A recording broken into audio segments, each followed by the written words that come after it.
Hello everyone, myself Mukesh Mishra welcoming you all to your own channel Weapon Commerce। आज हम लोग जो है फाइनेंशियल मार्केट का सेकंड पार्ट डिस्कस करने वाले हैं जहां पर हम लोग कैपिटल मार्केट को जो है वो डिटेल में डिस्कस करेंगे। Let's proceed without wasting the time. सबसे पहले बात करते हैं हम कैपिटल मार्केट की। तो कैपिटल मार्केट वो मार्केट है जहां पर हम लॉन्ग टर्म फाइनेंस को डील करते हैं, लॉन्ग टर्म या मीडियम टर्म फाइनेंस को डील करते हैं। लॉन्ग टर्म या मीडियम टर्म फाइनेंस का मतलब है period ranging more than a year. ठीक, it's a market for medium and long term funds. It includes all the organisation, institution and instrument that provides long term and medium term funds. तो इसके अंदर वो सारे instrument शामिल किए जाते हैं जो एक साल से ज़्यादा टाइम के लिए इशू किए जाते हैं। ठीक, या इसमें वो सारे लेंडर्स और वो सारे जो है वो बोरोवर्स शामिल किए जाते हैं जिनको जो है वो लॉन्ग टर्म या मीडियम टर्म के लिए फाइनेंस रिक्वायर्ड है। एक साल के भीतर का जो फाइनेंस था वो मनी मार्केट में आता था। एक साल के बियॉन्ड जो आपका फाइनेंस होगा वो आपका कैपिटल मार्केट के अंदर आएगा। ठीक, फीचर्स ऑफ कैपिटल मार्केट, तो link between सेवर्स and investment opportunities. तो बेसिकली अगर हम हाउस होल्ड है, हमारे पास अपनी सेविंग है, तो उसको हम लॉन्ग टर्म इन्वेस्टमेंट कर सकते हैं और हमें अच्छे खासे रिटर्न भी यहाँ से कैपिटल मार्केट के थ्रू मिल पाएंगे। Capital market deals in long term investment. Yes, इसके अंदर जो आपका इन्वेस्टमेंट होगा वो लॉन्ग टर्म के लिए हो सकता है। ठीक है, अगर आप लॉन्ग टर्म इन्वेस्टमेंट करना चाहें तो आप कर सकते हैं, नहीं तो आपको क्या करना है, आपको लिक्विडिटी आपकी बनी रहेगी, आप अपनी सिक्योरिटीज किसी दूसरे को भी सेल कर सकते हैं। यूटिलिटीज, इंटरमीडियरीज, इसके अंदर आपको कई सारे इंटरमीडियरीज, कई सारे जो है वो मिडल मैन मिलते हैं जो आपको कई सारी जो है वो बेनिफिट्स प्रोवाइड करते हैं। ब्रोकर्स हैं, अंडरराइटर्स हैं, वो आपको कई सारे बेनिफिट्स प्रोवाइड करेंगे, आपको जो है वो सिक्योरिटीज में डील करने में काफ़ी हेल्प करेंगे। Determines the capital formation, country के कैपिटल फॉर्मेशन को काफ़ी हद तक ये डिटरमाइन करते हैं। कंट्री का कैपिटल फॉर्मेशन जितना अच्छा होगा, इकोनॉमिक डेवलपमेंट उतना ही अच्छा होगा।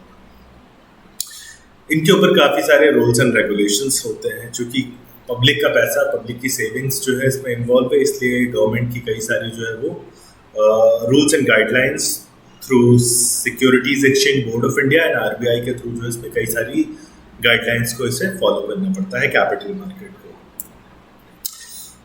हम कैपिटल मार्केट को मेजरली दो पार्ट्स में क्लासिफाई कर सकते हैं, प्राइमरी एंड सेकेंडरी। प्राइमरी को हम न्यू इश्यू मार्केट भी बोलते हैं। न्यू इश्यू मार्केट आइए समझते हैं।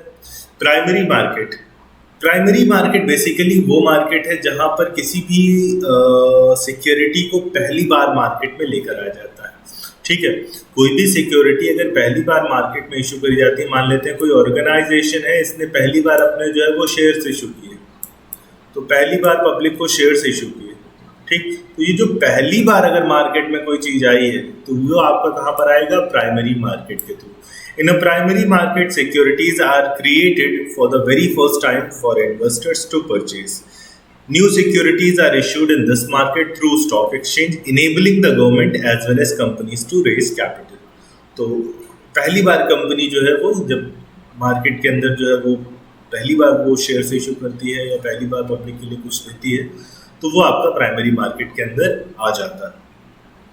For a transaction taking place in the market, there are three entities involved. It would include a company, investors and an underwriter. Underwriter basically क्या हो सकता है, एक middleman हो सकता है जो कि गारंटी लेता है कि ये जो शेयर्स हैं कंपनी के वो हम बिकवा देंगे या पब्लिक उसको जो है वो परचेज कर लेगी। ठीक, and the sale price of such new issue of determined by the concerned underwriter, which may or may not be financial institution.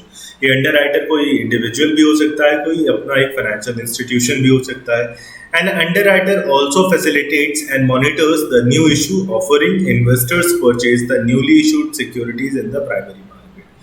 तो ये अंडरराइटर जो है वो क्या कहते हैं, कभी कभी सिक्योरिटीज को परचेज भी करते हैं। Such a market is regulated by securities exchange board of India, SEBI. ठीक, अब प्राइमरी मार्केट के थ्रू आप कैसे जो है वो बेसिकली सिक्योरिटीज को जो है वो डील कर सकते हैं। तो पब्लिक इशू थ्रू प्रॉस्पेक्टस है, ऑफर फॉर सेल है, एक एक को हम लोग डिटेल से डिस्कस करते हैं। सबसे पहले आपका आता है पब्लिक इशू थ्रू प्रॉस्पेक्टस, इसको हम आईपीओ बोलते हैं, इनिशियल पब्लिक ऑफर। तो पब्लिक इशू में क्या है, सबसे पहले कंपनी ने स्टॉक एक्सचेंज के थ्रू कंपनी ने जो अपने शेयर्स है वो पब्लिक में इशू कर दिए, पहली बार इशू किए हैं पब्लिक के लिए कोई शेयर्स, तो वो आपका जो है वो प्राइमरी मार्केट में आ गया। Under this method, the company issues a prospectus to the public inviting offer for subscription. आइए और हमारी कंपनी के शेयर्स खरीदिए. The investors who are interested in the securities apply for the securities they are willing to buy. तो वो investors जो कि in securities के लिए इंटरेस्टेड होंगे, जो खरीदना चाहेंगे, वो उसके लिए अप्लाई करेंगे. Advertisements are also issued in the leading newspaper under the Companies Act. It is obligatory for a public limited company to issue a prospectus or file a statement in lieu of prospectus with the registrar of the company. तो जब भी company generally shares issue करती है तो वो prospectus issue करती है. However, the method is quite cumbersome, involved a large number of administrative problems. बड़ा डिफिकल्ट सा मेथड कहलाता है ये. काफ़ी सारी चीज़ें इसमें इन्वॉल्व होती, काफ़ी सारे एक्सपेंसेस इन्वॉल्व होते हैं, एडवर्टीजमेंट होता है. Moreover, this method does not guarantee the raising of adequate funds unless the issue of is underwritten. That means कि मान लीजिए हमने जो है वो कंपनी की तरफ से 1 लाख शेयर पब्लिक में इशू तो कर दिए, लेकिन ज़रूरी नहीं है कि वो सारे 1 लाख शेयर जो है वो पब्लिक खरीद ले. तो इसके लिए हमें अंडरराइटर अपॉइंट करना पड़ता है. अंडरराइटर की जो कि गारंटी ले रहा था कि आपके शेयर्स जो है वो पब्लिक खरीद लेगी. तो वो सब आपके लिए एडिशनल एक्सपेंस है. आपको एडवर्टीजमेंट पे एक्सपेंस करना पड़ेगा, आपको ब्रोकरेज देनी पड़ रही है, आपको अंडरराइटर कमीशन देना पड़ रहा है. तो काफ़ी सारा जो है ये एक्सपेंसिव मेथड माना जाता है. In short, this method is suitable for the reputed companies which want to raise large capital and can bear the large cost of public issue. ठीक, ये जो फ्लोटेशन कॉस्ट होती है, जो शेयर्स इशू करने की जो कॉस्ट होती है, इसको फ्लोटेशन कॉस्ट कहते हैं. तो ये बेसिकली उन कंपनियों के लिए ज़्यादा सूटेबल है जो कि बड़ी कंपनीज हैं, बड़ी कंसर्न है. वो इतने हैवी एक्सपेंडिचर को जो है वो टैकल कर सकती हैं. दूसरा आता है आपका private placement. In this method the issue company sells its securities privately to one or more institution brokers who in turn sell them to their clients. यहाँ पर हुआ क्या, प्राइवेट प्लेसमेंट के अंदर कंपनी ने अपने शेयर निकाले, किसी मीडिएटर को दे दिए, और मीडिएटर ने उसको अपने कुछ सिलेक्टिव बड़े बड़े क्लाइंट्स को वो शेयर्स ऑफर कर दिए. ठीक, ये आपकी ऑर्गेनाइजेशन थी जिसको फंड्स चाहिए थे, इसने शेयर इशू किए. ये आपके मीडिएटर्स थे, ब्रोकर अंडरराइटर्स थे, और ब्रोकर अंडरराइटर ने उसको पब्लिक में ना इशू करके अपने पुराने क्लाइंट्स को ही ऑफर कर दिए. वो पुराने क्लाइंट्स जो कि बड़ी ऑर्गेनाइजेशन है, फाइनेंशियली काफ़ी साउंड है, उनके पास पैसा है और ये वही इन्वेस्ट करना चाहते हैं. ठीक, तो ये आपका प्राइवेट प्लेसमेंट मेथड कहलाएगा. इसकी खासियत क्या है, ये मेथड आपको जल्दी से जल्दी कैपिटल प्रोवाइड करा देगा, और दूसरी चीज़ इसमें बहुत सारे जो है वो एक्सपेंडिचर इन्वॉल्व नहीं होंगे. ठीक है, इजी मेथड है एज कम्पेयर टू IPO. अगला है ऑफर फॉर सेल. काफ़ी हद तक आपके पिछले मेथड की तरह प्राइवेट प्लेसमेंट की तरह ही है, लेकिन इसमें एक डिफरेंस है. यहाँ पर कंपनी ने शेयर निकाले, मीडिएटर को दे दिए. अब ये मीडिएटर का काम है कि ये कंपनी के शेयर्स जो है वो कैसे डील करे. तो इसमें हमारा फ़ायदा क्या है, कंपनी को क्या फ़ायदा, कंपनी बिल्कुल रेस्ट अश्योर्ड है कि जो हमारे शेयर्स हैं वो पब्लिक तक चले जाएंगे. हमने क्या किया, हमने अपने सारे शेयर्स इस मीडिएटर को बेच दिए, हमको पैसा मिल गया. अब ये इस मीडिएटर का काम है, ये मीडिएटर थोड़े से प्रॉफिट के साथ जो है वो शेयर्स जो है वो मार्केट में सेल कर देगा. This was offer for sale. Under this method the issuing company allots or agrees to allot the securities to an issue house at an agree price. तो ये इशू हाउस है, underwriter हो सकते हैं, कोई भी ब्रोकर हो सकता है, ये कोई इंडिविजुअल हो सकता है, कोई फाइनेंशियल इंस्टीट्यूशन हो सकता है, कोई भी हो सकता है. अगला आता है आपका राइट इश्यू. राइट इशू के अंदर क्या होता है, जब कंपनी अपने शेयर्स इशू करती है, नए शेयर इशू करती है, तो वो पहला चांस जो है वो एग्जिस्टिंग शेयर होल्डर को देना चाहती है. एग्जिस्टिंग जो हमारे पुराने शेयर होल्डर हैं, हमने क्या कहा, हमने पहले आपको चांस दिया कि आप चाहिए तो आप कम प्राइस पर जो है थोड़े डिस्काउंटेड रेट पर हम आपको ये शेयर्स ऑफर कर सकते हैं. इससे फ़ायदा क्या है, इससे फ़ायदा ये है कि हमको जो है वो जल्दी ही फाइनेंस अवेलेबल हो जाएगा, और इन इन्वेस्टर्स को, हमारे एग्जिस्टिंग शेयर होल्डर को ये फ़ायदा है कि उनकी ओनरशिप भी बढ़ जाएगी और उनका परसेंटेज वोटिंग पावर भी डिक्रीज नहीं होगा. क्यों, क्योंकि यही शेयर अगर हम किसी दूसरे शेयर होल्डर्स को देते हैं तो कंपनी के ओनर्स बढ़ जाएंगे और कहीं ना कहीं इनकी वोटिंग पावर भी अफेक्ट होगी. इलेक्ट्रॉनिक इनिशियल पब्लिक ऑफर, जब यही IPO, यही शेयर्स आप जो है ओवर द इंटरनेट जो है इशू करते हैं, तो वो आपका E-IPOs या इलेक्ट्रॉनिक IPOs के थ्रू इशू माना जाता है. इसके अंदर आपकी डीमैट अकाउंट की रिक्वायरमेंट होती है और इसके अंदर आपके जो भी रजिस्टर्ड ब्रोकर होते हैं, रजिस्टर्ड ब्रोकर्स के थ्रू जो है ये शेयर्स इशू करे जाते हैं पब्लिक को। तो ये सारी चीज़ें वो थी जहाँ पर हमने क्या किया, पहली बार किसी सिक्योरिटीज़ को जो है वो मार्केट में लेकर आए। ठीक, ये सारी सिक्योरिटीज़ आपकी टाइम बाउंड नहीं है, जनरली लॉन्ग टर्म सिक्योरिटीज़ हैं, इसलिए कैपिटल मार्केट में आती है। इनको हमने प्राइमरी मार्केट के अंदर जो है वो डील किया हुआ है। प्राइमरी मार्केट के अंदर इसलिए डील किया हुआ because these are the securities which are being offered for the very first time to the public. Then comes to secondary market. Secondary market वो मार्केट है जहां पर कोई एग्जिस्टिंग सिक्योरिटीज ही जो है वो आपस में ट्रेड करी जा रही है। A secondary market is a platform where the shares of the companies are traded among the investors.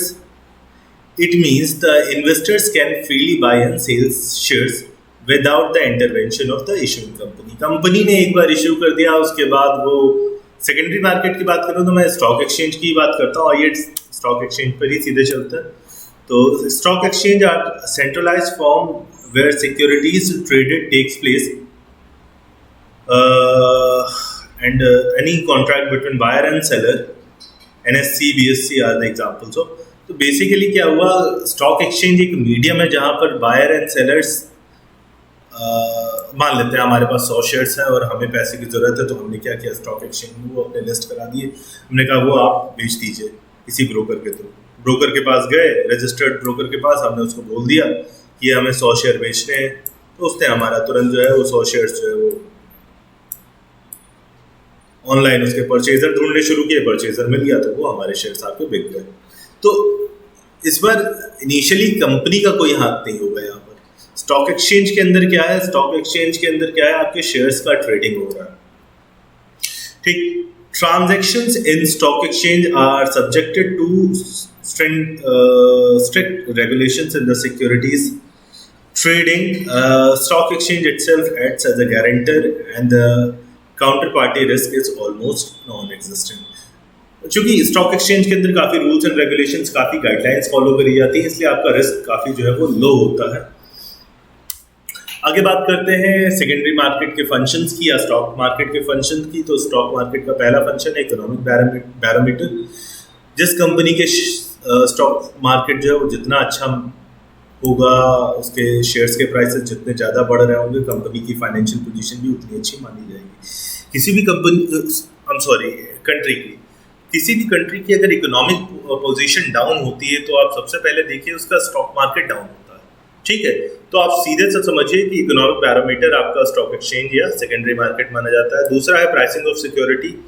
Stock exchange के अंदर आपके सारे शेयर्स की जो है वो लिस्टिंग होती है, तो वहाँ पर डिमांड एंड सप्लाई से हर जो शेयर्स के प्राइसेस हैं वो बेसिकली जो है वो डिसाइड हो जाते हैं। कंपनी की परफॉर्मेंस भी जो है आपके शेयर्स के प्राइसेस को काफ़ी अफेक्ट करती है। भाई परफॉर्मेंस अच्छी होगी, डिमांड ज़्यादा होगी तो उसी हिसाब से उसके प्राइस भी फ्लक्चुएट होंगे। Safety of transaction through stock exchange, चूँकि कई सारे आपके जो है क्या कहते हैं रूल्स एंड रेगुलेशंस फॉलो करे जा रहे हैं, कई सारे रूल्स एंड रेगुलेशंस को फॉलो किया जाएगा। तो उन रूल्स एंड रेगुलेशंस को फॉलो करते समय जो है हमारा जो ट्रांजैक्शन की सेफ्टी है वो काफ़ी हद तक जो है वो बनी रहती है। Contributes to economic growth. Country के जो कैपिटल फॉर्मेशन है, कंट्री के कैपिटल फॉर्मेशन पर सेकेंडरी मार्केट का एक अच्छा खासा जो है वो इम्पैक्ट होता है। थ्रू स्टॉक एक्सचेंज हम काफ़ी सारे इन्वेस्टर्स को अट्रैक्ट करते हैं कि आप आइए अपनी सेविंग्स को जो है वो इन्वेस्ट करिए।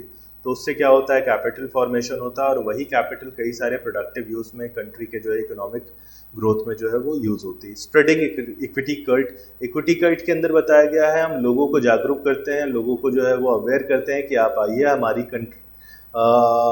अलग अलग सिक्योरिटीज़ पे इन्वेस्ट करिए। जब आप अलग अलग सिक्योरिटीज़ में इन्वेस्ट करेंगे तो आपको कंपनी की ओनरशिप भी मिलेगी और दूसरी चीज़ आपके इन्वेस्टर्स की जो एजुकेशन भी बढ़ाई जाती है। Providing scope for speculation. Through speculation हम यहाँ पर जो है वो प्रॉफिट वगैरह जो है वो अर्न कर सकते हैं, हाई प्रॉफिट अर्न कर सकते हैं। Liquidity is there how come liquidity is there, because आप कभी भी सेकेंडरी मार्केट स्टॉक एक्सचेंज के अंदर जाकर आप अपनी सिक्योरिटीज को कैश में कन्वर्ट कर सकते हो, आसानी से सेल कर सकते हो। बेटर एलोकेशन ऑफ कैपिटल, तो आसानी से कैपिटल फॉर्मेशन हो जाता है, आसानी से आपकी कैपिटल जो है वो मिल जाती है through these secondary market. Promotes the habit of saving and investment, तो बेसिकली क्या है कि हमारा मान लीजिए पैसा है वो बेवजह पड़ा हुआ है घर में, अलमारी के जो है वो लॉकर में, तो वो आपकी सेविंग नहीं मानी जाएगी। सेविंग को सेविंग तभी माना जाता है जब उसकी जो है वो वैल्यू में कुछ इंक्रीमेंट हो। ठीक, तो आप जब शेयर्स में, म्यूचुअल फंड्स में इन्वेस्ट करेंगे तो आपको कहीं ना कहीं जो है वो चीज़ फ़ायदेमंद होगी। These were the functions. अब हम बात करते हैं स्टॉक एक्सचेंज के ट्रेडिंग प्रोसीजर की। तो सबसे पहले स्टॉक एक्सचेंज के अंदर आपको क्या करना होगा, अगर आप अपनी सिक्योरिटीज़ को, शेयर्स एंड जो भी आपके शेयर्स एंड डिवेंचर्स हैं उनको आप सेल या परचेज करना चाह रहे हो, ठीक है, तो उसके लिए आपको करना क्या होगा, सबसे पहले जो है वो गवर्नमेंट अप्रूव्ड या सेबी अप्रूव्ड या स्टॉक एक्सचेंज अप्रूव्ड जो है वो किसी ब्रोकर को जो है वो अपॉइंट करना होगा। ठीक है, सबसे पहले आपको एक ब्रोकर सेलेक्ट करना होगा और उस ब्रोकर के पास आपको क्या करना होगा, अपनी सारी जो है वो डिटेल देनी होगी। अपनी डिटेल का मतलब आपको जो है वो PAN number, date of birth है, एजुकेशनल स्टेटस है आपका, रेजिडेंशियल स्टेटस है, बैंक अकाउंट नंबर है, डेट ऑफ बर्थ वगैरह, ये सारी चीज़ें आपको देनी पड़ेंगी।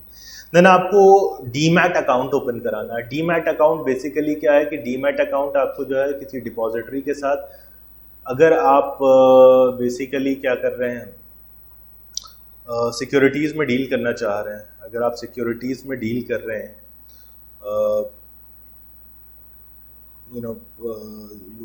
अगर आपको शेयर्स और चीज़ें खरीदनी बेचनी है तो उसके लिए आपको जो है वो डीमैट अकाउंट ओपन करना रिक्वायर्ड होता है। थर्ड है आपको प्लेसिंग द ऑर्डर। फिर आप अपने ब्रोकर के पास जाएंगे, आप उसको जो है ऑर्डर प्लेस करेंगे, आप उसको एक कोटेशन देंगे लगभग कि हमें इतनी सिक्योरिटीज़ अगर आप खरीदना चाह रहे हैं, तो हमने कहा कि हमें जो है वो 50 ये शेयर्स चाहिए, इस भाव पर चाहिए, इस भाव तक चाहिए। मतलब 50 शेयर हम कह रहे हैं कि 50 इस कंपनी के शेयर, एक्स कंपनी के शेयर हमें जो है वो 200 रुपये तक चाहिए, 50 शेयर 200 रुपये तक चाहिए। तो अब हमारा जो ब्रोकर है वो हमारे इस ऑर्डर को इस प्राइसिंग के साथ जो है वो चेक करेगा। अगर उसको इस प्राइसिंग पर वो आपके शेयर्स मिल जाते हैं तो जो सबसे सूटेबल, जो सबसे लीस्ट प्राइस होगा, उस लीस्ट प्राइस पर आपको जो है वो डील करेगा, वो match the share for the best price, और उसके लिए वो ऑर्डर एग्जीक्यूट करेगा। ऑर्डर एग्जीक्यूट करने के बाद वो आपको क्या करेगा, एक कॉन्ट्रैक्ट नोट देगा। कॉन्ट्रैक्ट नोट के अंदर वो कई सारी डिटेल लिखता है। कॉन्ट्रैक्ट नोट के अंदर वो बायर है, सेलर के नाम, ठीक है, प्राइसिंग है उसका जो भी कमीशन वगैरह है, वो सारी चीज़ें वो उसमें मेंशन कर देता है। ठीक, ये कॉन्ट्रैक्ट नोट इशू हो जाने के बाद आपको क्या करना है, उसका पेमेंट कर देना है। Delivery of shares and making the payment. Contract note issue होते होते हमें क्या कर देना है, उसका पेमेंट कर देना है। ठीक, फिर आपका है सेटलमेंट साइकिल। सेटलमेंट साइकिल के लिए बोला गया है कि ट्रांजैक्शन हो जाने के 2 दिन बाद, T+2 डेज, हमें क्या करना है, वो सेटलमेंट कर लेना है। ठीक, with this we are coming to the end of this topic. We are having this question, please answer it. Thank you very much for watching this video. Please do like and subscribe this. Thank you.